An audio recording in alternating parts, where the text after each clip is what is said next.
চলো আজকে একটা কাজের কথা শেয়ার করা যাক। কাজের কথা বলতে আমি যে কাজটা করছি সেটার কথা।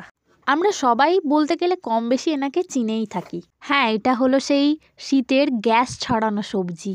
তাই বলে শুধু গ্যাস ছড়ায় এমনটাও না, কিন্তু এর সাথে রয়েছে ভিটামিন, ফসফরাস, পটাশিয়াম ও অন্যান্য খনিজের সমাহার। তাই এই সবজির উপকারিতাও কম না। হজম ক্ষমতা বাড়ায়, হৃদরোগের ঝুঁকি কমায়, শর্করার মাত্রা নিয়ন্ত্রণ করা ছাড়া আরও অনেক উপকারিতা রয়েছে এই সবজির। তাই এরপরও কি বলবে যে এই সবজি শুধু গন্ধ ছড়ায়?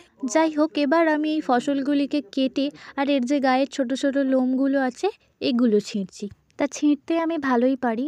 এই যে, খারাপ ভেবো না, আমি মূলোর রোঁয়া ছেঁড়ার কথা বলেছি। আর এই যে আমাদের প্রাগৈতিহাসিক যুগের পাল্লা পোড়েন, ওটা আমাদের বাড়িতে বানানো পাল্লা, টুকটাক ওজন করার কাজে ব্যবহার করা হয়।